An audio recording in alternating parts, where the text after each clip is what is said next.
This conference will now be recorded. NJ@groups.io. When you do that, it'll go out to everybody in the group. The people that have joined the group are here for job search and career management advice. So we ask that you limit it to those topics. For anybody that's new to the group or an existing member that has gone into transition, for anybody looking for new opportunities, it's good to put together an email with your elevator pitch and then send it out to everybody so everybody knows who you are, what type of position you're looking for, what different companies you may be targeting so that they can help you. Throughout your search as you target companies, it's a great way to turn unknown to known opportunities by simply sending an email out there. And you'll usually find a fellow Breakfast Club member who either works there now, worked there in the past, or knows somebody there that they can introduce you to. And that's the number one way of getting a job, is by getting a referral into the hiring manager. So with all of our members in the tri-state area, you have a lot of people that have 20 plus years work experience in a highly concentrated geography. The probability you're going to be able to accomplish finding somebody there that could tell you about the company, its inner workings, its culture, how they label jobs, what their pay scales are. All the critical information that you're looking from an insider, could be had. And then hopefully you could cultivate that individual to give you a reference into the hiring manager. The other things we have is we have a Facebook group. We have a hidden LinkedIn group. So normally a few days after you sign up and you get your groups.io ID, Haresh Kaswani, who's on the call today, is our moderator of our LinkedIn group. They'll send you out an invite. Once you get into the LinkedIn group, you'll see all the other people in the Breakfast Club that have joined the LinkedIn group. You still have to connect to them one by one, but as a fellow Breakfast Club member, they're going to be more receptive to, accepting your invite to connect. Very great way to build your network very quickly so that you have those number one and number two contacts at these different companies that you're targeting. Beyond that, the Breakfast Club has a really good set of alumni that come regularly to meetings. They're always here and willing to be very helpful to help those that may be new to job search or have different questions. We have a lot of subject matter experts that regularly attend meetings and address all different questions about things like tax ramifications, healthcare coverage, unemployment, different training programs. So really take advantage of the kindness of those members who stay connected with the Breakfast Club. They attend regularly, and they're here to be a reference and a resource to those that need the help. With that, I just wanted to recognize, David Shuckman and Jerry Payton. They lead our presenter group, and they carefully seek out different speakers for every month. And David is the chairperson of facilitating this meeting on a monthly basis and does an excellent job on it. And what I'm going to do is I'm going to turn over the meeting now to Jerry Payton, who will introduce our speaker. After we go through the meeting, there'll be open networking at the end of it, and David has already instructed what to do via questions during the presentation. So with that, welcome, and I turn you over to Jerry. Thank you, Frank. Good morning, everyone. I just wanted to start and mention that today's topic is very relevant for probably everyone here today. There's not too many that have had or are here today who have not run into this issue at some point. So I think there's going to be a lot of pointers that can really help us. So with that, let me start with the introduction. Ken Sher is a career coach and executive coach with 30 years experience leading and coaching individuals and managerial teams at companies such as Johnson & Johnson and Bristol-Myers Squibb. He worked at Johnson & Johnson in a number of sales and marketing roles where he won multiple achievement awards and even led a global team and then was laid off after 25 years. After a short time, he recovered from the blow, figured out how to be successful in today's job market, and landed 3 jobs in his mid-50s, including a leadership role with Bristol-Myers Squibb. Ken is the president of Sher Consulting and is dedicated to improving individual and team performance. I'd now like to introduce Ken Sher. Ken? Thank you, everyone. I'm looking to share my screen, David, and then we're ready to go. You guys can all hear me okay? Can you all hear me? Yes, we hear you. Your screen is coming on. Okay, excellent. And I just need to get rid of, whoops. Oh. I'm sharing again. Sorry about that. Am I sharing? Not yet. It disappeared. We had this so smooth, Dave, didn't we? Okay, here we go. Just remember, Ken, sharing is caring.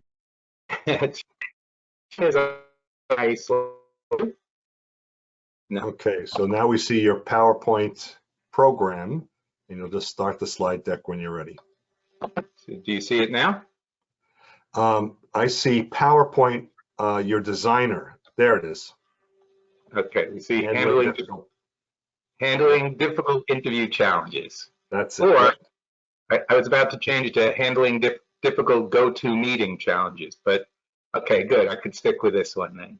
And good morning, everybody. Thank you for inviting me to speak to you. I'm very excited to talk to you.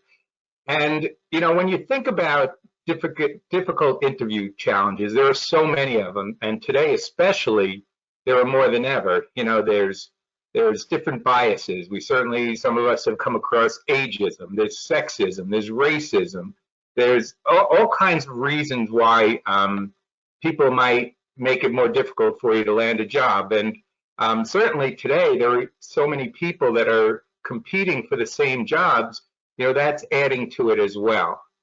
And so when you think about interview challenges, I think the most difficult interview question of all is the one that's never asked.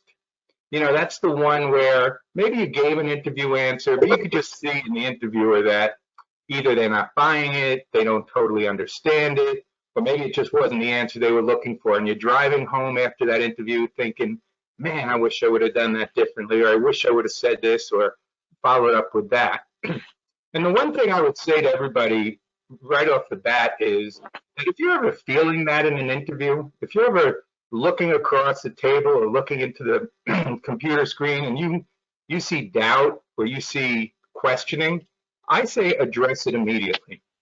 Say it to them, come right out. You know, I'm getting a sense that you're not sure of what I'm saying, or maybe I'm not answering your question. Is there some additional information you need? So why do I say that? I say it for a number of reasons. First of all, it's a demonstration of confidence.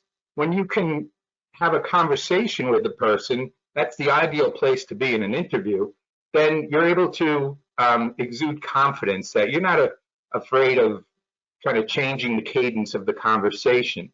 The other thing that I do think it's important that you get everything on the table, because if you don't, you're allowing them to go back after the interview and come to their own conclusions and to interpret the answer in any way they want to without you having that extra shot of clarifying it. So some of those questions are, boy, she's driven enough to be, you know, is she driven enough to be successful working remotely? You know, great background, but definitely overqualified for the role, or maybe he's great, but how's he going to fit in with the team? And again, sometimes those are hard to get to, but you know, that's why at the end you ask, are there any questions that maybe I didn't answer today? Or again, read body language, read facial expressions, and uncover any objections that may actually be there that aren't coming out immediately. Here's some other questions that really have changed in the last year and a half. You know, COVID has changed the way we do work. So how do you work remotely? These are questions. Here's a series of questions you just need to be prepared to answer. And when I talk about difficult interview challenges, by the way, those need to be handled to some extent before you even get to the interview. In other words, handled in preparation. You need to be prepared for whatever comes your way. So have you ever worked remotely? What did you like about working from home, and what was most challenging? How would you communicate with your manager and coworkers? What are their thoughts about how teams collaborate? How do you handle this? How do you handle the stress of the coronavirus? Boy, we all went through a lot this past year and a half. What life lessons have you learned? Will you be willing to work in an office when it's time to go back? So as you're preparing for interviews, think about what are the questions that might come my way beyond the tell me about your greatest strength, tell me about your weakness. You know, there are some traditional ones you certainly need to be prepared to answer, but COVID changed a lot of things. So you need to think about that as well.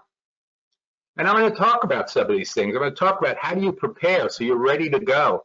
You know, when I was a regional business director, I had a sales contest for my team. We called it Bring It On. Part of the reason was there was that cheerleader movie, Bring It On, and my kids were at that stage of life where you watch a movie about 1,000 times and you know, they just the same movie over and over. That was part of the reason. But you want to go into that interview with that attitude. I'm ready. Bring it on. Whatever you have to say, whatever question you have, I am ready to go. And great preparation will get you there. I'm going to talk about my trust success model, which I believe really is a great way for you to actually do your entire job search. We're going to, throughout the presentation, I'm going to refer to today's job market and how it's been impacted by COVID. And then we're really going to focus on the 3 Ps of interviewing: preparation, practice, and process. And I think if you follow that and you think about those 3 things, you're going to be ready for anything that comes your way. So very briefly, in the introduction, you heard about my story. And you know, it's funny, as I was listening, and it was mentioned about my 25 years at J&J, and I was at Bristol Myers Squibb, and then I got laid off, and then picked myself up, and I was thinking, well, you know, it almost was like that. Yeah, 25 years, I'm just cruising along, having a great career, thinking I'm minding my own business, and then I ran into a new general manager in the operating company I was in, and he literally told me in our first meeting that I would never live up to his expectations. He didn't imply it. I didn't have to clarify or ask anything. He was pretty clear about it. And foolishly, I thought I could turn him around. But a few months later, I was in the HR office. My boss was on the telephone. He wasn't even there to tell me. And I was driving home just dazed. Like, oh my God, what just happened? I've got 2 kids in college. I have 1 kid in high school. What am I going to do? How am I going to tell my family? I mean, the emotions that I know many of you feel, it's no question, it is a major life event, I believe, akin to the 5 stages of grief. And I went through each one of them. And the depression part, you know, I really have felt down in my life at different times, as all of us have, but I've never, I really understood what clinical depression meant at that moment, because I felt like I was looking into this black hole. And if I fell in, I may never come out. And I was fortunate that I had a great support system. I sought extra help with a therapist. I went on antidepressants. I went on a bender in New York City at my brother-in-law's apartment and woke up with a horrible hangover, but with the realization that that wasn't going to do it. I needed to pick myself up, dust myself off, and figure this thing out. Now, by the way, I would recommend the therapy and the antidepressants if you need them. The bender, you might want to avoid that. That's not going to help you a whole lot. But what I did was I realized then, as I say, I had to pick myself up and I had to get my head on straight. You know, Henry Ford says, whether you believe you can or you can't, you're correct. And so the first thing you have to do is get your head straight and know that you have what it takes to be successful. And that's just a fact. I'm not just some speaker saying that. The fact is in your resume. The fact is in your work history and the successes you've had in the past. That is what is proof that you have what it takes. And sometimes you have to remind yourself of that. And sometimes you have to just keep saying it in your head over and over, even if you don't necessarily believe it in your heart or in your gut just yet. But as I mentioned before, whether you believe you can or you can't, you are correct. So you have to believe you can, and you have to start if necessary, rebuilding your confidence and get ready to win that next job.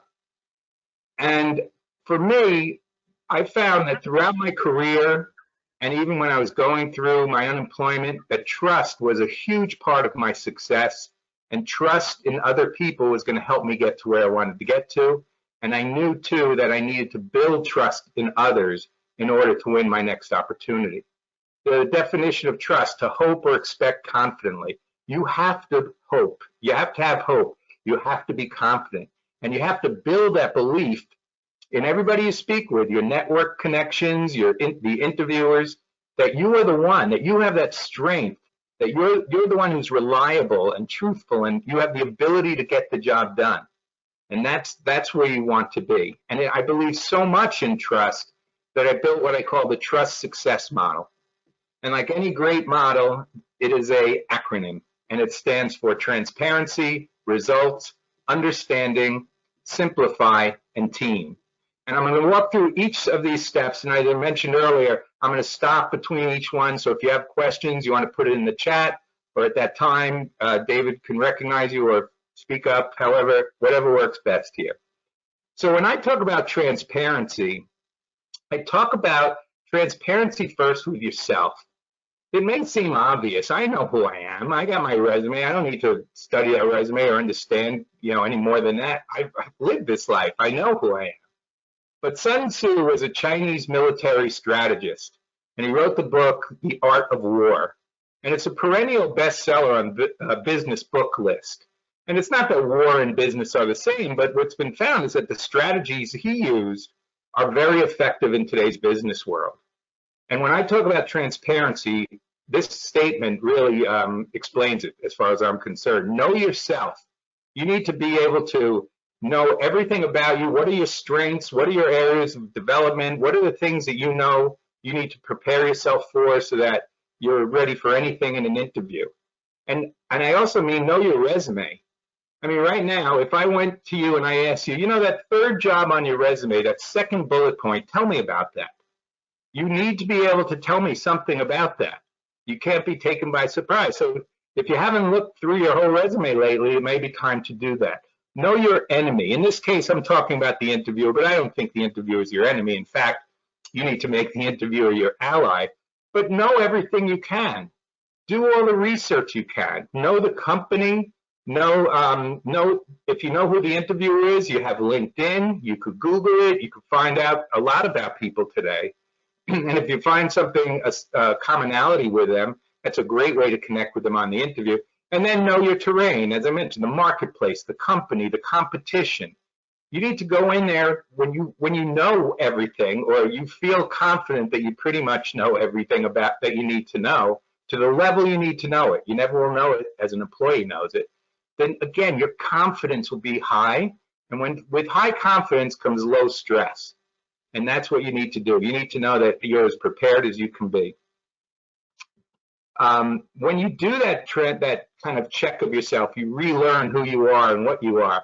That's going to allow you to develop your personal brand.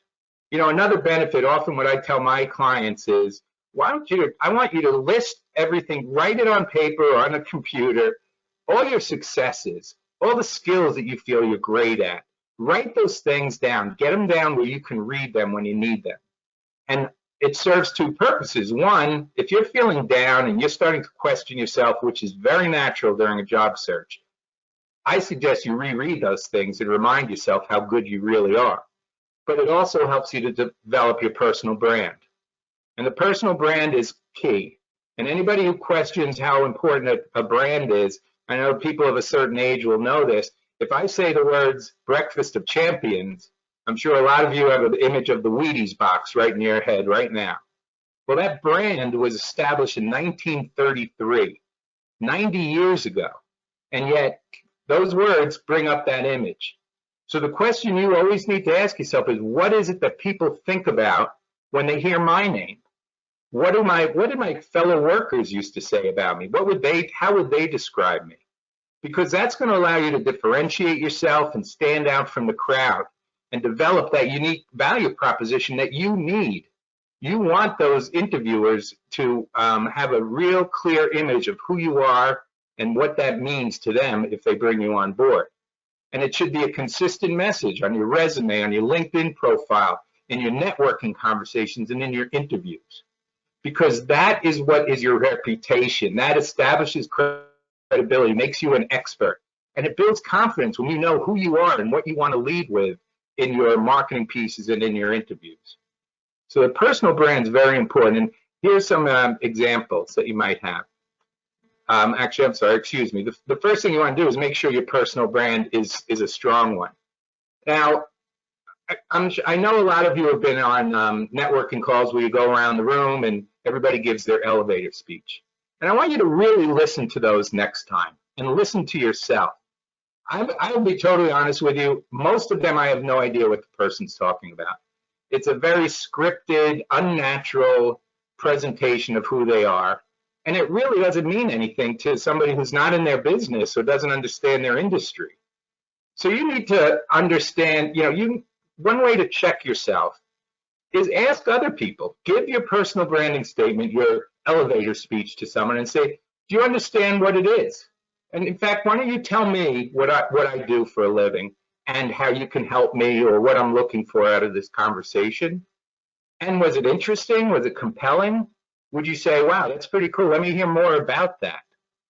And the other thing I would say is some of us have done them so many times, it's rote. It just comes out. There's no enthusiasm. There's no energy to it. It's just, here it is for the 1,000th time I've given it. The elevator speech, the branding statement, that is supposed to separate you from. That is something that is really cool. So I really suggest to everybody, check yourself every now and then. Ask some of these questions and see, is your personal brand on target? And so here are some examples that I might give you. I might say, I help people figure out the crazy job market to find their next opportunity. And I would hope that either they ask or they look at me like, yeah, tell me more. And I'd say, I'm a career coach. I'm an executive coach. I help people at all points of their career, whether they're in career transition or currently working, to realize their full potential and to achieve more than they ever thought they could. And again, I want my audience of one at that point to say, wow, that's interesting. I definitely want more of that. I could use some of that. Another example might be, I'm a project manager who's known for delivering projects on time and under budget. Again, that sounds interesting to me, and my colleagues have told me they love the fact that I truly look to understand what the desired outcome is, and I'm relentless in focusing on that in everything we do. But my approach is both disciplined and it's also flexible, and the results that I've delivered in my career typically meet or exceed expectations. A very clear idea of what I do for a living. Finally, here's an example of someone who's been out of work for a while. I'm a master planner and organizer who has successfully run a household of 3 children and 1 spouse. My fellow stay-at-home parents have told me they admire how I'm able to get things done while engaging everybody involved and making things challenging and fun. And a lot of the skills that I use, by the way, are very similar to the ones I used when I was a project manager, a sales leader, whatever it might be. So this is an example, actually, of kind of transferable skills, right? How you can take something you do here and then use it to benefit in a role that you may be interested in. And so I'll take a quick pause here after transparency and see if there are any questions or comments. So yeah, Ken, there's one question from Adam. It may be a little off topic and you may want to take it offline, but I'll leave that up to you. And he wrote, my friend and I are starting a tech consulting company for biotech and would love your advice about sales and the state of the art, because Bristol Myers has recently done something somewhat like we have in mind. Yeah, I think if you don't mind, I'd be happy to try to answer that offline. But I'm not sure if it's really geared towards interview. Is that okay? So yeah, so Adam, his name is Adam. You and Adam can connect later. Adam, if you'd like, you could put your contact information, please, in chat, and I'll make sure Ken gets it. Right, and my email address, and I'll give it again at the end, is ken@Sher, SHER coaching.com. Yep, and Adam just also wrote sure, so that's fine. And I will also take your email address and put it in the chat as well. Okay. Yeah, anyone else have a question at this time? You can put that in chat. And just waiting to see. I'm going to turn on the Jeopardy music for a second. Just hold on. All right. And David, can I ask a question during Q&A? It's where is that sound check for the video? Well, when you shared your screen, the pop-up, there was a checkbox that said share your device's Okay, I may sound. just skip over that. I'll skip over that. But we'll see if we could try it. Okay. Otherwise, you have to stop sharing and resharing. That's all right. And Adam has provided his as well, so I'll see that. Good. All right, there are no other questions right now, so let's keep moving along. Okay, let me get back. Okay, you see my screen. All right, we're going to talk about results now as far as the trust success model goes.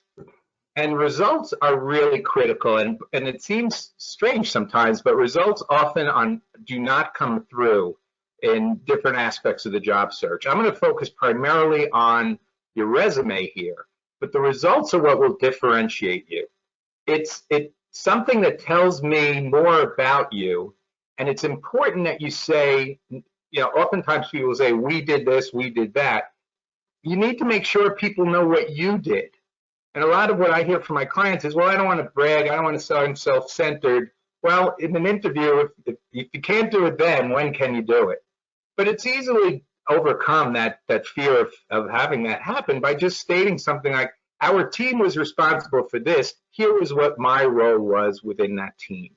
It shows you to be a team player, but the interviewer doesn't care what your team did. They want to know what you did. The other thing that happens a lot is people give hypotheticals. Tell me how you've handled conflict. Well, if I were to handle conflict and two people aren't getting along, what I'd do is I'd go talk to this one and that one. Anybody could give that answer. I can give that answer interviewing for a finance job, and believe me, you do not want me in a finance role. So you need to be specific about what you did, not what you would do. So you need to have good examples ready to go. And when you're talking about your resume in particular, you need to have those two types of statements. One statement is that responsibility statement. That tells what you did. Very objective, could be pulled from a job description. It's nothing exciting about it, really. But it's the accomplishment statements, those bullet points that differentiate you. Excuse me, I often say to my clients, again, if I see bullet points of responsibility statements, I could put my name on top of that resume, whether it's for a finance role, a tech role, any role that I am totally unqualified for. But it's when you put the results in that you differentiate yourself. You need to show what impact you had on that role. So you want to include words like leading to, resulting in, with the outcome of. If you have data to show it, that's great. We don't always have data. Did you change processes? Did you develop new processes and procedures? What was the impact that you had on that role? That's what will differentiate you on your resume and in interviews as well. So that was a quick stop on results, but I guess just to summarize it, look at your resume, look at your bullet points. Are they filled with results, or are they things that anybody could put on their resume and anybody can say? Because the results will differentiate you. David, that was a quick stop, but any other question? There are no questions right now, but folks, remember, if you'd like to ask Ken a question, we're using chat. That's the circular bubble icon in the upper right corner. And what you'll do is type the word question followed by your question, and we will read that out loud. And here's actually one from George. Do you like the SOAR or STAR format better? Okay, I'm going to answer yes to that, but I'm going to really dig into it in the simplified part of this conversation. But it's a great question, George. Thank you, and I promise you I will address that. Okay, and good. I think we're good for now. Let's move on. Okay, so in terms of understanding when it comes to the trust success model, When I first started doing this kind of presentation, the understanding I focused on was social media and LinkedIn in particular, and that's still important. But other things have come into play. In today's job market, the competition is fiercer than ever. And before we started, I heard the conversation about that, about how many people are out there still looking for work. And the way we work is differently. 80% of jobs are still remote. We're not sure, right, what's going to happen once people are back in the office, but there seems to be a good chance that it's going to be at least hybrid, and a lot of people still going to be working from home. You know, right now, hiring managers are stressed out too. Yeah, I mean, we're in the worst situation, or the toughest situation, I should say, of looking for a job, but hiring managers are stressed also. A lot of them are understaffed because they don't have the finances to rebuild their staff after having to lay them off. A lot of them have the same issues we have about COVID, about their family's health, all the other things going on in the world that can stress all of us out. And to me, by the way, that's an opportunity for you as a candidate. When you're in an interview, you want to try to connect with your interviewer. So it would make a lot of sense for you to have a conversation with them. Boy, it must be tough for you too in this market. How have you handled COVID? How are you feeling about things? I think most managers, or a lot of them, will appreciate the fact that you care about them as well. Once again, it's showing your confidence. It's showing who you are as a person when you can connect with that hiring manager. And you also have to know some industries are hot and some are not, and that's changing a lot.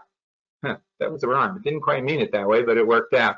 I gave this presentation a few months back, and I was talking about, well, the hospitality industry and the travel industry are certainly down. You know, if you're going for a job there, you just have to realize it might take you a little bit longer. But now, actually, hospitality is coming back. I do a lot of work with Marriott, and a lot of the people that I was working with are getting hired back by Marriott. So, you know, it may not be the worst industry right now, but you need to know it. Certainly, tech is a hot industry. It always is.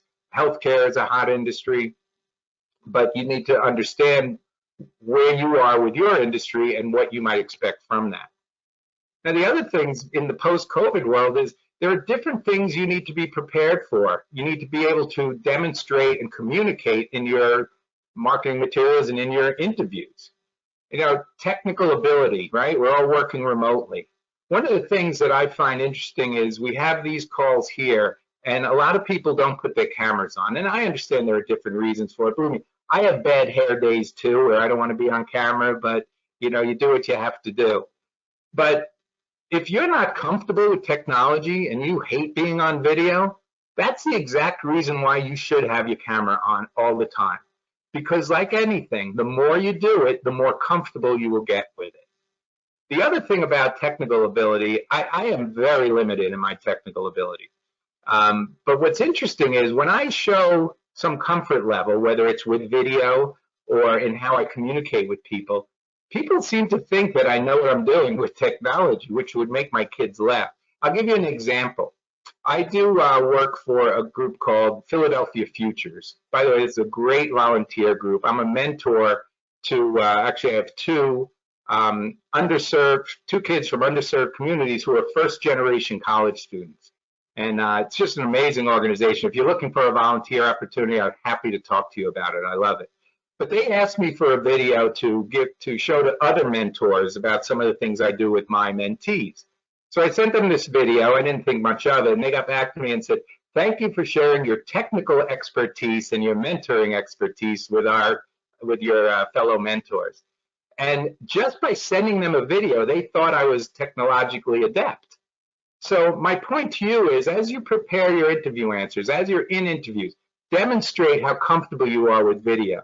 On your resume, in your interview answers, make references to the technology that you're comfortable with, because that just might take the technology question off the table, which for a lot of us would be a good thing to have happen. Mention a spreadsheet maybe you did, or something related to technology. I mentioned connecting with the hiring manager. Emotional intelligence. Make it a conversation. Ask them how they're doing. Ask them how they handle things. You need to be able to show that you can communicate clearly through video or with other means. If I have somebody working remotely, I want to know that they're going to take initiative to get things done, that I don't have to be there watching them all the time and telling them what to do. So innovation, problem solving, answers that demonstrate that will show that you're an independent worker. You can do it on your own. Data is very important today. You want to be able to talk about leadership. These are some of the things, adaptability and flexibility. My God, our world was just tossed up in the air and shaken up last March, a year ago March. So you need to be able to talk to hiring managers about how you handle those kind of things, how you work under stress. So it doesn't mean you have to change your interview answers, but just keep these things in mind for your resume, LinkedIn profile, interviewing answers, so that you can address them. These could be some of the questions that are never asked, but you could still answer them within your other interview questions. The other thing you need to understand is about working remotely. You demonstrate a lot of these things indirectly in your video conversations or interviews. What's your interview environment? Is the background okay? Yeah, I was working in a bedroom the other day and I had the bed behind me. I just don't like that look. On Zoom, you could blur out the background, but you certainly want to have it at least blank like mine is now, or professional looking. A lot of people use the virtual backgrounds. This is one person's opinion. I'm not a big fan. I don't like when you move and people's arms disappear and their head disappears. I think it's distracting and doesn't do it for me. But again, that's one person's opinion. But you also need to show that you're continually learning, that there's plenty of opportunities to learn remotely. You can talk about different technologies you use or skills. Your work ethic you need to talk about, but you also need to make sure they know you're balanced.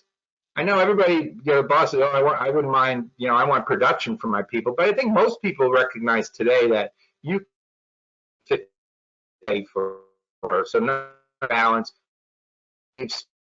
I think something that you want to get across because it demonstrates I know how to work remotely. I know how to balance my life to make sure that I'm effective in all aspects of my life. Yeah, one thing that I haven't seen too many of these, but I saw one recently and I thought it was fantastic, is a video resume. Now, the video resume is another way you can differentiate yourself, and you can house it in the featured section of LinkedIn. And it's really an attention grabber. You need to make sure it looks good. Once again, it's a demonstration of your comfort level with technology and video, but it's not your primary resume because it's about a minute long, more or less.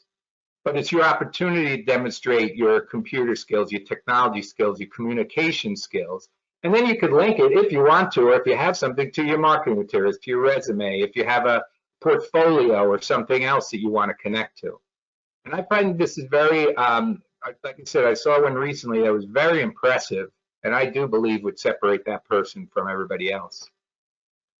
And so when I talk to understanding, what I'm talking about is understand today's market, understand how you can use technology, not only to get across your message, but to demonstrate your comfort level there, and understand that it's a different world, and it's important that you understand where the hiring manager is coming from as much as they understand where you're coming from. So I'll take a pause here, David, see if there are any other questions.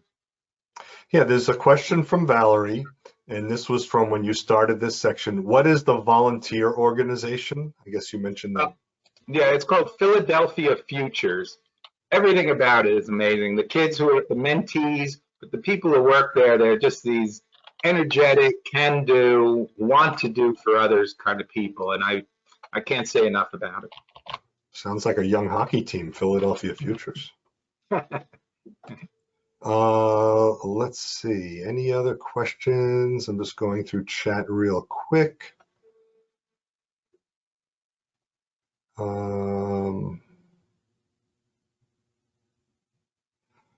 Okay, so folks, I will remind you, please put the word question in front of the question if you want me to ask the question of Ken. I think this is one, Ravi, hopefully you want me to ask this out loud. How to know my top 3 or 4 certifications that I should get when there are so many out there? Okay, that's a great question. I think there are a couple ways to do that. One of the first things I do would be to look at the job posting or job descriptions of the role or roles you're interested in. Look at the requirements they have there. Now, I posted something this week about requirements. I do want to make a quick mention of that. I don't think any person, any hiring manager really expects that all the requirements for a job will be met. They're looking for someone who has as many as possible, but they're also looking for probably the top few requirements, top 3, 5, depends how many there are there. Those are probably the most important ones, and as you get further on, they're less important. But the posting that I had this week was about who's applying for jobs based on requirements. And the fact of the matter is that women will only apply, they won't apply for jobs unless they have 100% of the requirements met. Men will apply for jobs if they have 60% of the requirements met. And women apply for 20% less jobs because of that. And that's just not right.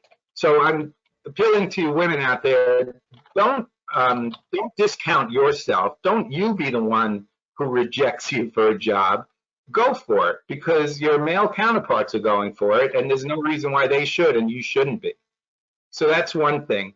The other thing is, I'm going to talk a little bit about networking with the team, part of the trust success model, but you need to talk to people in that industry and learn from them. What is most important these days? Sometimes that shifts, right? So ask around, have conversations, learn from people who are doing the role. One thing a lot of my clients talk about that they do project management stuff. It's not necessarily by the the project management processes that you might see in Microsoft or wherever. But I know that the PMP certificate is very important and really says a lot about you, and I think can really establish your credibility. So that's one, if you have any project manager aspirations, if you're looking to change careers towards a project management role because in your current role you feel you do a lot of project management, that PMP certificate's important. I hope that helped. Okay. Valerie has a question. Is the LinkedIn video only 1 minute long, or is it your suggestion to keep it that short? My suggestion is to keep it that short. Okay. You just like your paper resume or electronic resume, you're not going to win the job with that. What your goal is to get their attention and make them interested enough, make it compelling enough that they want to have a conversation with you. Okay. And Candace has a question. How do you find organizations to network with? Again, Google is a great way to do that. Meetup has all different organizations on there that you can find. Networking, once again, I know people probably get tired of hearing everybody talk about networking, but that's the reality today. 75 to 80% of jobs are landed through someone you know. So you need to be talking to people, and through them, you could learn about some of the organizations that are out there. And I think, actually, my good friend Alex Freund, who's on this call, I believe he provides a list of a lot of great meetings going on. Alex, is that, I don't mean to put you on the spot, but is that true, or did I just make that up? Yeah, that list is still available there. Unfortunately, it's not active. Why? Not because I'm not active. I just report what people tell me. If people don't tell me that they have a meeting, and then I have nothing to report. Okay. Well, first of all, I would say, Alex, that's a great, even with it not being active right now, that is still a great resource, because you might not know when the next meeting is, but it'll give you ideas of what are the meetings you want to investigate. And again, with the internet, you can find anything. So, Alex, I think all job seekers are appreciative of that. Ken, one thing. I'm sorry, Alex. Go ahead. I wanted to say one more thing on that subject. Once a week, I published via LinkedIn a summary that I'm getting on a weekly basis from Adrian. Adrian is doing an incredible job aggregating and summarizing all the meetings in the tri-state area. She sent it to me Sunday morning. Before the day is over, I put it on LinkedIn. It's available for everyone. And I check, and hundreds of people check that out. So that's another source. Great. Thank you, Alex. Ken, one alternative I would give to everyone, would be, and most of these conferences that are out there have pivoted to doing this. I can tell you within the next, I don't know, 2 to 3 months, there are at least 3 key conferences. Now, mind you, some of these are technical, so you'd have to find your, those that are in your particular space. But I know there's one that the Linux Foundation is giving. I know that Apple has been giving out their stuff for free. So another way to network is really to look at these big companies, and they're doing virtual events, they're doing virtual conferences. Get into those chat groups, because you already have people that are like-minded or interested in that topic. And by the way, most of them are free. I've yet to find one that's really charging to attend these. So it's Meetup kind of is I would say the what do you call it, the table stakes one, and then elevating it to participate in these conferences as the second level. Great suggestions. Thank you.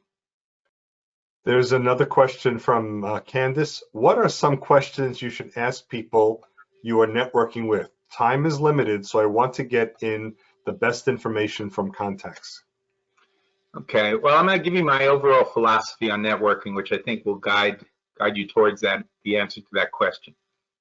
Networking is not about asking for a job. Networking is not about you. Networking is really about you going out, learning as much as you can from that person you're speaking with, learn about their career path, learn about their current job, learn about the challenges they have. You certainly are going to tell them about yourself, but only with the goal of then saying, do you have any advice or guidance for me from here? You might ask, do you have any other people you can introduce me to have a similar networking conversation? You certainly want to ask if you can help them in any way. And then I would say with networking is you want to keep in contact with those people you network with, especially after you land a job. Let all those people who helped you know that you landed a job and thank them for that.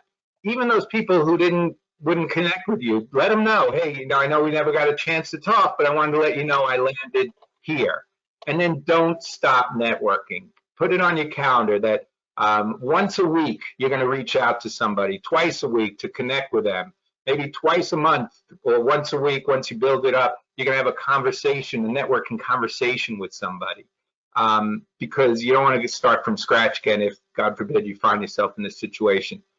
The last thing is, so I started with, it's not about you, it's not about asking for a job. But once again, I quote my friend Alex Freund, who said, the key part of a networking conversation is the conversation part. It's a conversation. Don't get so worked up and, oh, it's a networking call, networking conversation. It's a conversation, and any good conversationalist is going to learn more about the person they're talking to. And if you find yourself talking too much, you need to stop and ask a question and break it up. Dale Carnegie, back in the day, I read the How to Win Friends and Influence People, and he talked about the fact that when he would go to a party or a meeting, and if he had a conversation and he recognized that he was talking more about himself, actually, if he let the other person talk about themselves and what they were doing, that oftentimes they thought he was the greatest guy in the world. Boy, that Dale Carnegie, what a great guy. I had a great conversation with him. And yet, from Dale Carnegie's point of view, all he did was let them talk and ask them and tell him about themselves. So it's a conversation, and that's what I would emphasize. I hope that answered the question. And Terry has a follow-up question. So what do you do when you did networking wrong in the beginning? How do you get back into their good graces? So I'm not going to assume I understand that completely. When you say did networking wrong, what does that mean? So Terry, if you want to quickly unmute yourself, just to clarify to Ken. Hi. When in the beginning years ago, I would go up to people and say, do you have any jobs? Can you help me out? And one of the people got very annoyed and said, why don't you just not be so direct and invite me out for coffee and everything? And, I guess there's an issue here where I'm too direct with people when it comes to, asking for a job. I wasn't, inviting them out for coffee and asking them what you just said. And the other thing is why, if they know that people are so anxious to get a job, why don't they have the sympathy and try and help people out? Yeah.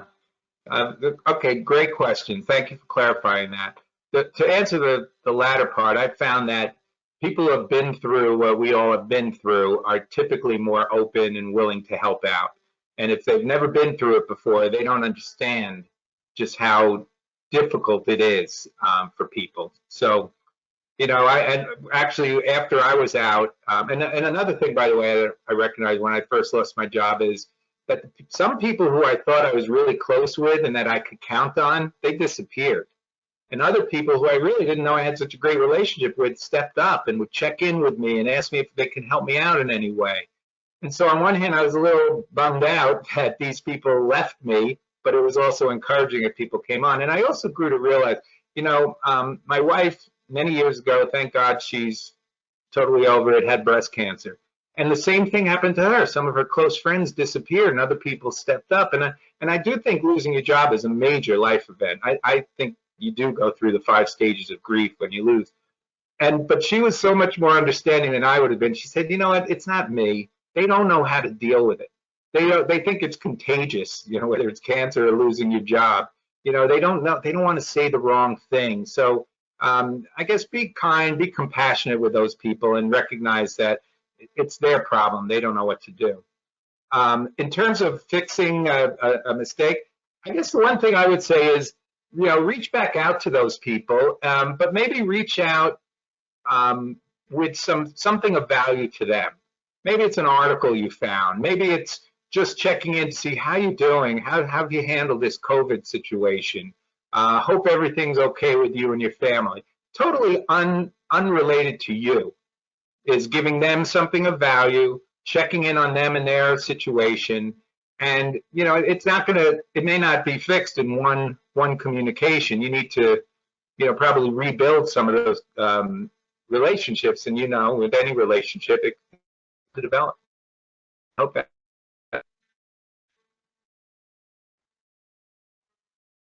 Oops, I'm not sure if you can hear me, Ken. Looks like you froze for a second. Are you there? Oh, did you hear my full answer? Yeah, just as you wrapped up. Okay, And, good. Okay, good. But yeah, maybe it was my PC that the image froze, but good. Some people said they liked your last comments about that, so that's terrific. And let's move on. No questions right now. Okay, so I'm going to now focus on the simplify aspect of handling difficult interview challenges with the trust success model. And I believe simplify is important because the interview is just, that is as stressful as anything can be for a lot of us.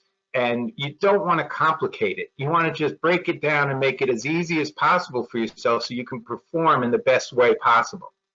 Now, there are different aspects of interviewing. You need to make sure, especially today, that the video quality is right, that you're making eye contact. You know, I was looking at myself before when I was listening to everybody talk before the meeting, and I noticed when I'm looking like this, it doesn't look good. I'm looking down. It doesn't present you as confident. It doesn't, it actually could also make people feel like maybe you're not being so truthful. You know, people read a whole lot into things when you don't make eye contact. So you need to be able to make that eye contact, be positive, be energetic, stay focused, turn everything else off, you know, turn your notifications off your cell phone, be there, be in that moment. And you need to be confident and expect to win, not cocky, but confident in yourself. And clear the environment. Make sure there are no distractions. Make sure people in the house know what you're doing so that you could really focus on that interview. I believe that one of the ways to simplify things is to focus on the 3 P's of interviewing. And that is prepare, practice, and process. You could probably say prepare, process, and practice. And I'm going to get to the answer to that question earlier about SOAR or STAR or whatever. But you really want to make sure that you build your confidence through great preparation, that you have a process, a repeatable process to answer interview questions. I think that simplifies things. Instead of answering different questions in different ways, if you have a process that comes across conversationally and clearly, then that will make it easier for you to handle any question that comes your way. And then you have to practice it. I remember, and practice it out loud, whether it's in the mirror, whether you record yourself on your computer, and then do a little coaching of yourself by reviewing it. Have a mentor, have a colleague you could help with, get a coach. Interviewing is key. You work so hard to get an interview. You want to make sure you're ready to perform, and you do perform at your best. Now, I remember when I was prior to interviewing for the Bristol-Myers role, I was in New Jersey. I was driving, coming up to one of those traffic circles of death, where I learned early that when I was telling someone how challenging it was for me to get into one of those circles, they quickly identified that my mistake was that I made eye contact with other drivers, and that I guess the way we drive in New Jersey is you just go and ask questions later. But I was thinking about an interview question that I would get the next day from Bristol-Myers Squibb, and I had this answer in my head. Man, it was a brilliant answer. I mean, I was sure if I gave that answer that was bouncing around in my head in that interview, they would stop the interview right there and offer me the job. That's how good that answer sounded in my head. And as I accelerated to go into that circle of death, I started speaking out loud that brilliant interview answer that I had. And I think I was speaking in tongues because I didn't even understand what I was saying. And I was thinking, boy, if that happened in the interview, would I be upset? It would throw me off. I'd be embarrassed. I might, have to recover and regroup. And it really reinforced me the importance of continuing to practice that over and over again until I was confident in delivering it in a comfortable and concise way. So if you're not practicing out loud your interview answers, I strongly suggest that you do. Now, back to Sun Tzu in The Art of War, he talks about how preparation is important, that victorious warriors, they first win the battle before they even go out on the field, and the defeated warriors, they go to war and try to figure out how to win. And any of you that watch sports, I'm sure you've seen a lot of times athletes, they have on these headphones. Sometimes they're laying on the floor in the locker room, their eyes are closed. They're playing the game in their head before they get out on the court or the field. So you need to try to do that. You need to try to anticipate, what do I need to do in that interview? What are the questions they might ask me? What are the ones that I hope they don't ask me so that I'm prepared to answer them? You need to really know as best you can that you're prepared to increase your confidence and reduce the stress level of that very stressful situation. Different aspects of the interview process, the phone screen. Make sure you're prepared. Sometimes you get a call out of nowhere. Oh, this is from XYZ company. Can I talk to you? If you're not ready, if you're sitting in a Chuck E. Cheese with your kids or your grandkids, then let them know that this is not a great time, but I really want to talk to you. When can we set something up? And if they're not open to that, then that says something about the company too. I wouldn't get too stressed out about that, but I think most people would reasonably say, oh, of course, are you available tomorrow or the next day, whatever. Have the job description there. Nobody can see you. Have it next to you. Have notes that you want to answer, you want to make sure you answer questions with. Be focused, again, totally there. Take notes, make sure that, it helps you for the next process, the next step of the interview. I also want to say that I believe that, most screens are done by recruiters if they're done by a person. So I think that you really, in this case, really want to connect with them. You want to empathize with them. You want to make sure you get on the same page with them. Because if you think about it, let's say they come up with 10 qualified candidates, 10 people who meet the requirements, 10 people who they know can do the job. They're not going to send 10 people on to the next step of the interview process. They're going to narrow it down to 3. So if I were a recruiter, I'd say, I got these 10 people, but Alex was great. I thought he was a great guy. I'm going to pass him on. Mary, she was fantastic. Really fun talking to her. So you want to be a person. Make it a conversation, connect with them, empathize with them. Be positive. Make your voice sound positive. The way you talk, if you're smiling when you talk, it sounds different. That's just the way it is. Be aware of your pace. Be aware of how much you talk. Remember, it's a conversation, just like you would have with anyone. You don't want to dominate it too much. You need to be clear and concise in your answers. You also, like I said, connect with the recruiter. ask for contact information. That's one thing I always would forget on those phone screens because I was focused on so many other things. But you want to be able to follow up if you can, and make sure that you know who you can follow up with. In every step of the process, always close for the next stage or ask for the job. You want people to know you want it. You're enthusiastic, and you want to know what's next because you want to be ready. And then finally, with every step of the process as well, leave on a positive note. There's something called the primacy recency effect, and that states that people remember most what you say first and what you say last. So I recommend to my clients that after you ask your questions, after you close for the job, I would say, listen, thank you for the time. If there's one thing you remember about me from this interview, please remember that. And then you would give some version of your elevator speech or your branding message, so that that's the last thing they have in their head, that positive reflection of what you can do.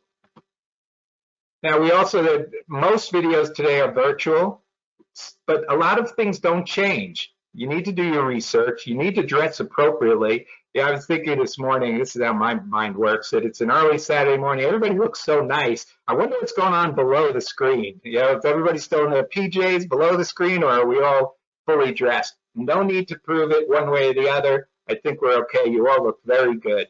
But be aware of your background. Make sure other people are aware of what's going on, you know, that you have this interview. You don't want kids streaming in. The video that I was going to show, but I'm not even going to try it.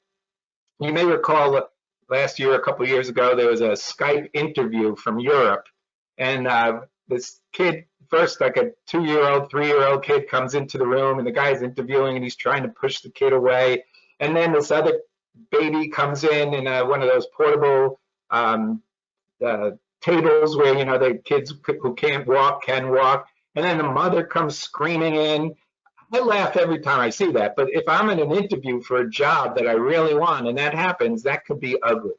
But it also points out another thing, by the way, and I thought that guy handled it well, is that if you do have technical challenges, if something does happen in your environment, it's, you know, you could freak out about it, or you can look at it as an opportunity to demonstrate how you handle stress, how you react under pressure, how do you deal with the unexpected. So don't necessarily see it as, it's a death toll for my candidacy. See it as an opportunity. When you're on a video, you try to think about it that you're in person. It really shouldn't change anything that you're on camera. Act as you would in person. Make eye contact. Demonstrate engagement, verbally, non-verbally. You know, you could be sitting back and listening and then moving forward when you're making a point. Be professional, show your comfort level with technology, and be confident. And then when you're in person, same things, preparation. If you are fearful that they're going to ask you a particular question, that's one that I would practice even more than the ones that I know they're going to ask me. Because if you don't want them to ask you, as we all know in life, that's probably the one they're going to ask you. Now, one thing I really want to talk about, especially with people of a certain age, is the importance of clarifying.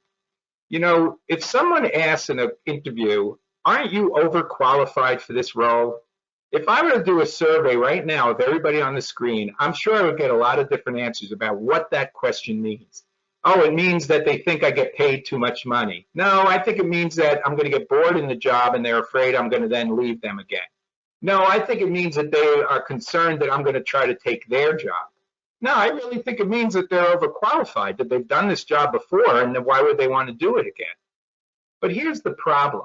If you think that they're asking, are you overqualified because you think that your salary is going to be too high, and you answer the question, well, you know what, I've had a great career. I'm very fortunate that I've made some money over the years, that I'm comfortable. And in this case, I'm really just looking for a job that pays me fairly, but where I could do something I really love and that I could really have impact in. Not a bad answer, except as an interviewer, I'm thinking, oh no, I think you're going to get bored and you're going to want to move on in the 6 months. So that great answer that I just gave really is not a good answer. In fact, it didn't answer the question. So I strongly suggest if you ever hear, aren't you overqualified for this job, or any question that you think could be answered in different ways, ask, clarify. I'm sorry, I'm not sure I understand what you mean. Can you either rephrase that or ask me that question again? And then the interviewer might say, well, yeah, you know, you've done this job. I think won't you get bored doing it? Well, that's a whole different answer than the one I just gave. And then again, you want to make sure that you're clear, concise, and at the end, especially with those questions that could go either way, check in and say, did I answer your question? Did I give you enough information? And if not, dive back into it, because if it was important enough for them to ask, it's really important that you make sure they get the answer. Now, I was asked earlier about SARS versus STARS versus whatever. I don't really care a whole lot. I believe, though, that the process, you need to have a process. STAR, CAR, SOAR. The reason why is because it's a great way to answer interview questions. Actually, storytelling is the #1 sales approach. You know, when you could tell a really good story that's compelling, that's memorable, you're going to have impact. The other thing about having a process is that there's a beginning, a middle, and an end. Now, I don't know about you guys, but I get a little stressed out sometimes, and interviewing, as I mentioned, is pretty stressful. And I remember being an interviewee, answering a question, and I just kept digressing and digressing, and I could hear this voice in my head screaming, get back to the question. And I didn't remember what the question was. And the worst case scenario is, I'm sorry, what was the question again? That means you were way off the rails on that one. So having a process allows you to tell a compelling story with a beginning, middle, and end. And the thing that the extra that I add into the STAR, now those of you who may not be familiar with STARs, I think most people are, you know, you tell the situation, here's what was going on, the task is, here's what I was supposed to do, I keep getting back. The activities. The action is exactly what you did, what was it that you did to address that situation. Then you talk about the results. And the so what, to me, that extra S at the end is really important, because I think this is your opportunity to paint the picture of you in that role, to show that hiring manager, this is what you get when you get me. Now, the other thing that it does is it allows you to tell them why you told them that story. Sometimes, you know, some of you may be saying, well, if I just told a great story about a sales success I had, well, obviously they're going to take away that I'm a great salesperson. But the word obvious, I think, is a terrible word, because what's obvious to you may not be obvious to me. And all you have to do is look at our politics today. Don't worry, I'm not going to get deep into it. But what's obvious to a Republican is not obvious to a Democrat. So by you telling them why you told them that, the reason why I'm telling you that is because I know in this role you need somebody who can do this, and then you could reinforce that you're that person to do it. So I think that S, regardless of what process you use, why am I telling you this, is really critical for to improve the impact of your interview answers. Now, in terms of preparation also, you're never going to know every question that's going to be asked. But what I suggest is you literally write down your STARS or CARS or SOAR story, and then you decide, where am I going to put those? And I would say, look at the job posting or description, those first requirements, qualifications are key, and you put different stars under each one. Here's a couple of decision-making ones, here's one for driving results, here's one for analytical skills. You should probably have 5 to 7 stars, and some of them will be repetitive. But when you're in the interview, then you need to hear the question and decide, what are they asking me? Oh, I know, they're asking me about problem solving. I got 2 stars I could use there. Or they're asking me about how I develop talent. I've got a star there. And so you're thinking about the competency, and all you need to do is tweak the introduction to your STARS answer. So I think that's a good way for you to prepare. But also think about what are the other questions that maybe you weren't going to be asked a year and a half ago. You know, it has to do with how you perform remotely. You need to make sure you understand expectations and measurements. That's a great question to ask. You always need to have questions to ask at the end of your interview, by the way. Don't say, oh no, you answered all my questions. There's always a question you can ask. You can ask things about culture. You can ask how they communicate, how often. You can ask them about what they like and dislike about having a remote workforce. Those are the things that are that you could ask. One of my favorite questions, by the way, is if I'm to a hiring manager, if I'm lucky enough to get this job, and I'm sitting in front of you a year from now getting my performance review, what would I have done to get the highest performance rating I could possibly get? And I think that's a great question because, and be ready to take notes, that hiring manager is going to tell you exactly what's important to them. And I would suggest, by the way, you take that opportunity to reinforce how you meet those requirements, how you would excel in that role. Make sure it's part of your thank you note. And if you have follow-up interviews after that, make sure that that's a central part of your messaging. So quick break, then I have another quick slide or two before I close down. But any questions about the simplify or interviewing part of the job search process? Yeah. So actually, you were mentioning earlier the interview of the person being interrupted or the discussion. That's a BBC interview, and I did put the YouTube link in the chat so anyone can look at it later. It is kind of cute. It's a classic. Yeah, and it was actually a television interview, and the kids and then the wife popped in. Right. It is a great one. Sorry I didn't get to show it, but it's okay. Ken, the only thing I'll tell you is I had never really interviewed. I had been at Prudential for so long. And when I actually went through that process of answering the STAR questions, even on simple things like, tell me a time that you failed, because you always want to talk about the situation and get the positive and all that other stuff. What a enlightening conversation it was with myself to really say, you know, I now understand not only how do I want to answer these questions because it was true, I didn't have to make it up, but then at the interview, you're just at a different level of thinking. You're not worried about having to make up an answer on the spot. You're back to that conversation. So I actually have a OneNote notebook where I've answered, oh my God, at least 25 to 30 of them that I had at the ready. And to me, it made a huge difference. Great, thank you. You're right. And the more you know them and practice them, the more conversational it becomes. So great, good points. Yeah, there's a question from John. Do you believe we should be taking every interview we can get, even though it may not be a perfect role for us or even a good one? I would say yes, but I don't think you want to waste your time or the hiring manager's time for a role. If you're not interested in working at McDonald's, I wouldn't go for an interview there. But I do think that there are jobs that are relatively close, that are within the sphere of possibility, even if it's a remote possibility. I think it's good to practice interviewing.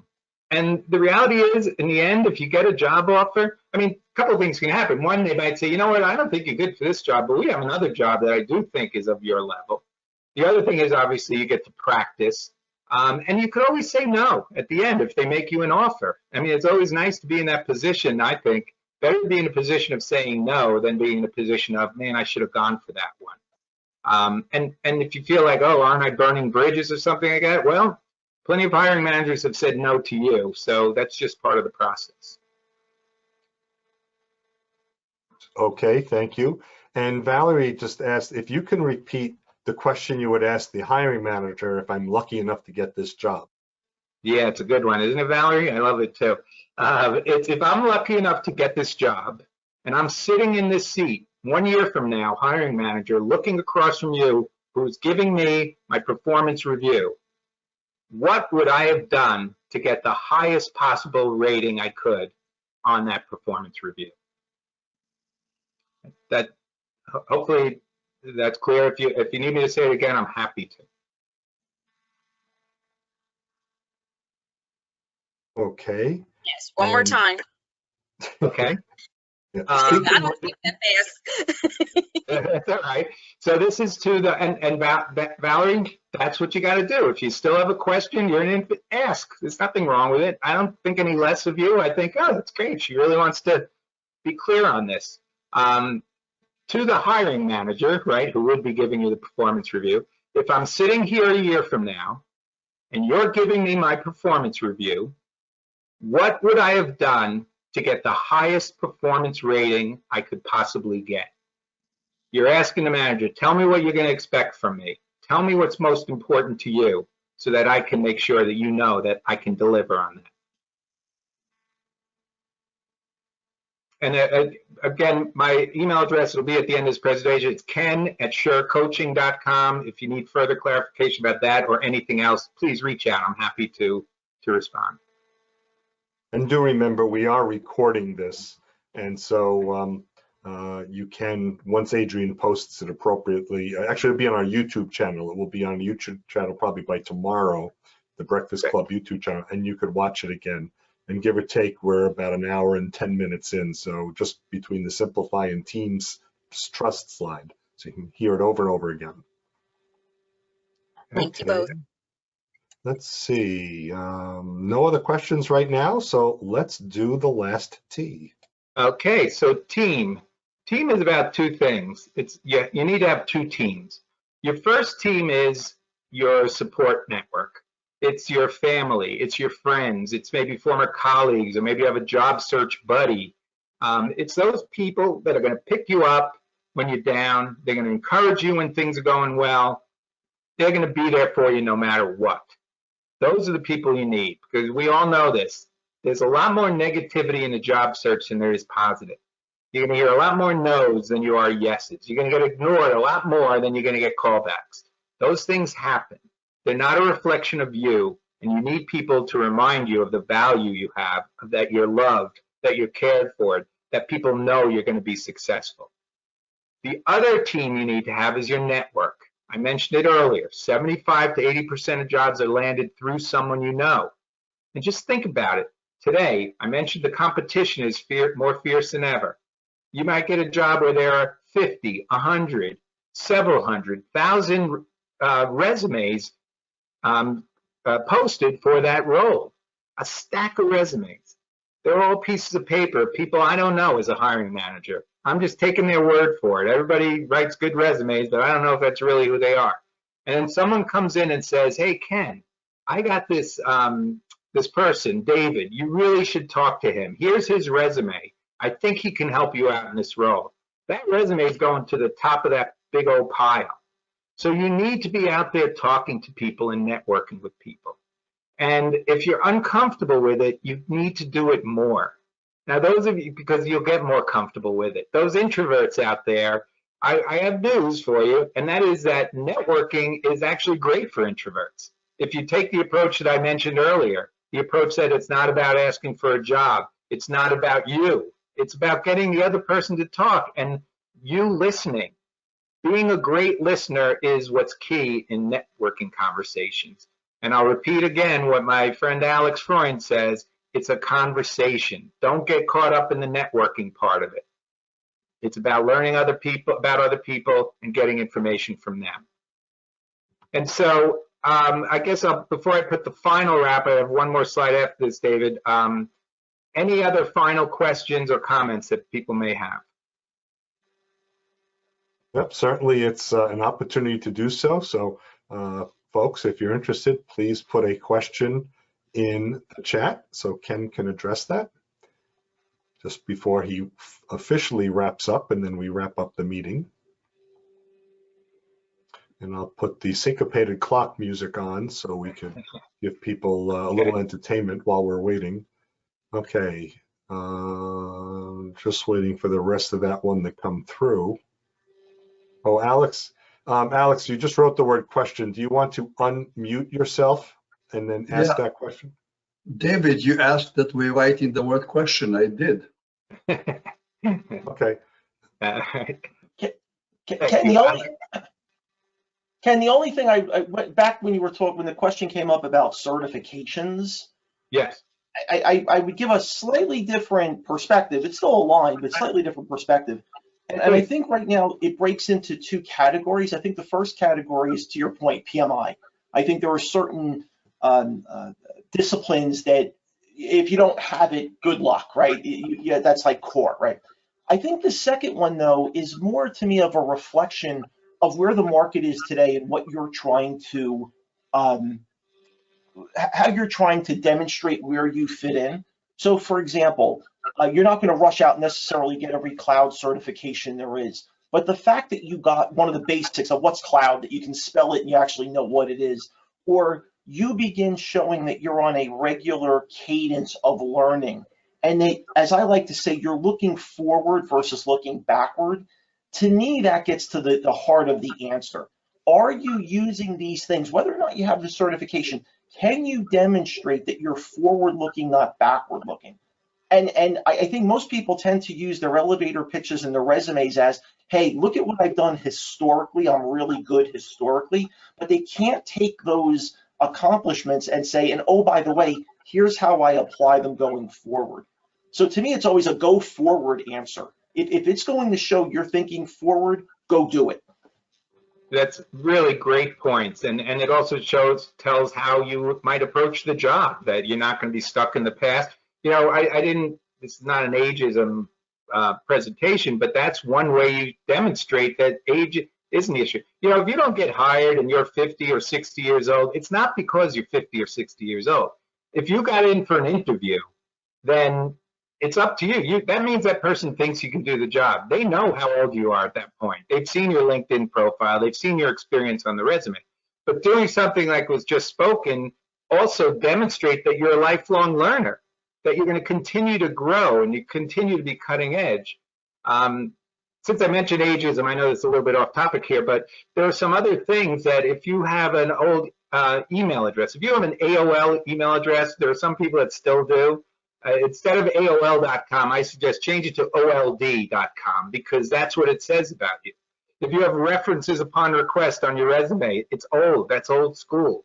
If you have an objective instead of a summary, if you don't have your LinkedIn address or you have your LinkedIn address with all those numbers at the end that they give you when you originally sign up for LinkedIn, you're sending messages that you're old, regardless of how old you are, regardless of anything else. So I digressed a little from that because the answer about certifications was great, but I wanted to also get those points across.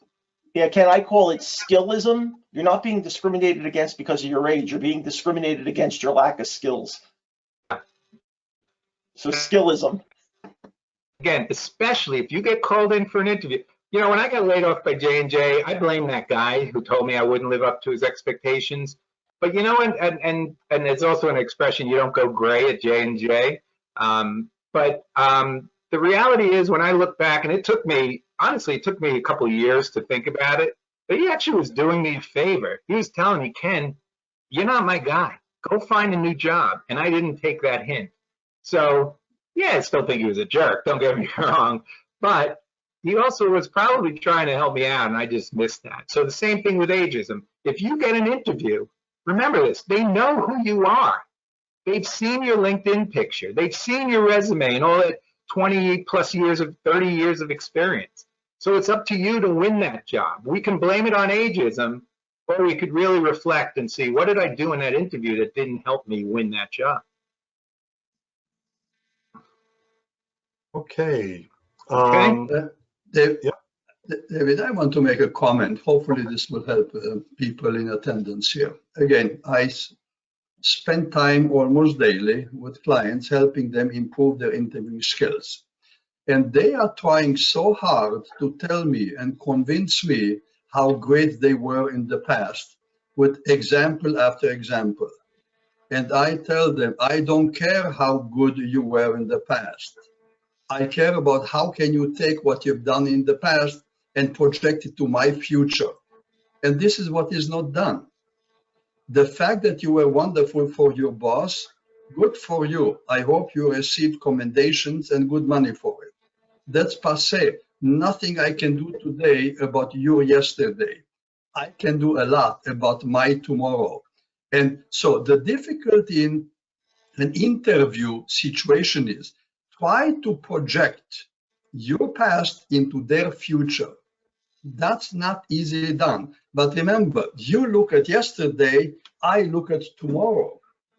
The only thing that's important for me is the tomorrow.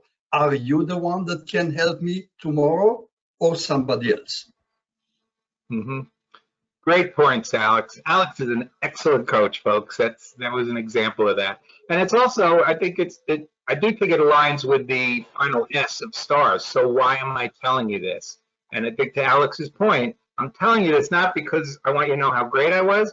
I want you to know how that relates to this job that we're going to do and why I can, as Alex said, help. I'm the one that can help you into the future. Okay, excuse me. Okay, there are no other questions right now. So if you have your last slide, Ken, please feel. Okay, so just quick review then of the trust success model. I believe that if you take these step by step, and this is the general approach I take with my clients, that it really helps you get your stuff together, build your confidence, and be successful in your job search. And everybody remember, it's discouraging. You're going to get a lot of failures. You're going to get a lot of no's. But every no you get is getting you closer to a yes. That's an old sales adage. And the fact of the matter is, don't give up, because that next call could be the one, the next one. It could be the next one. It could be the next one. Coach K, the Duke basketball coach, his philosophy is next play. And that means that it doesn't matter what happened that last play. Could have been a great play, could have been a bad play. What matters is the next play. So you need to be ready for that and think about that. Now, I do want to just make these, as David said, this is going to be on YouTube. I also, David, I don't know, do you make these slides available to people? I'd be happy to get you the slide deck. Yes, please do. We will post them on the Breakfast Club New Jersey website. Okay, please do, because one thing that I do want to point to is this group coaching session on the bottom, and this is an active link on the slide. Next Friday, I'm doing a free group coaching session, a 60-minute session, and we're going to focus on, I'm going to talk about one specific part of the job search, and that at the end of that, and there'll be a worksheet you'll get when you register. At the end of that, you're going to have something concrete that you can use.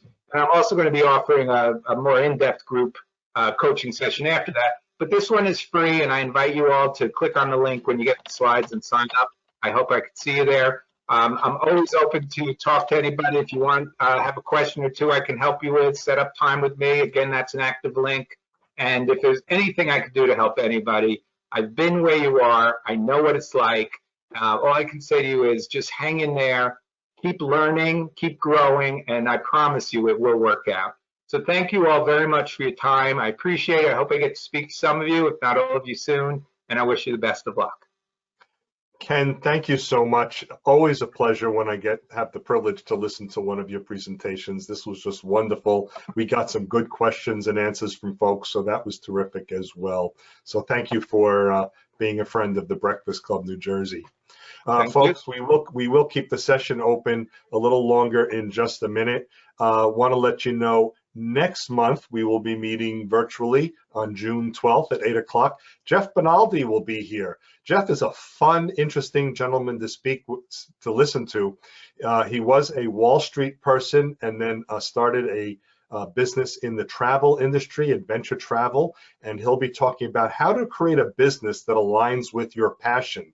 And I had the opportunity to hear this presentation a few months ago, and it was just really fun to listen to. And even if you're not looking to start a business, the idea of understanding going after something that is your passion, that's really the message here. So don't think of it only as one of starting a business. So Jeff will be here at the Breakfast Club next month, June 12th, bright and early, 8 o'clock in the morning.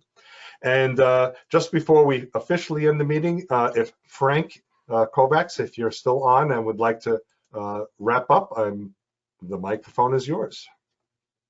I just want to thank everybody for attending today. Very good presentation that was well on point with many questions for those that are seeking jobs to wrestle with on a regular basis. At the beginning of this meeting, I pointed out a number of different resources available to you. Our primary communication vehicle via groups.io, the Breakfast Club Facebook group, the Breakfast Club LinkedIn group, even Meetup. You know, if you sit there and RSVP to attend these meetings, at the end of the meeting, you get a list of everybody that attended with their names, and many have their picture out there. You know, leverage all these resources. That's why they were put in place, is to help you all. Every month I say it, I'm amazed that there's not more postings out there of people introducing themselves to the group. You know, what position they're seeking, what their value proposition is, what companies they're targeting. You know, it's very critical that you take advantage of this It's a very safe environment for your networking, and it'll really help you land a lot quicker. So please leverage it. And then the final thing is, for those that land, just take a moment to put a message out to the team, letting everybody know that you land. And what we ask is that, maybe some of the learnings that you took away from going through the experience, because a lot of times the things you learned can be the missing link to help others land, and also it provides hope to the group too, so they see that there is success and other people have landed. So whatever you can do to take advantage of the group, I strongly suggest you do so. That's why we created it. And I wish you all luck and hope to hear about a lot of landings in the next meeting.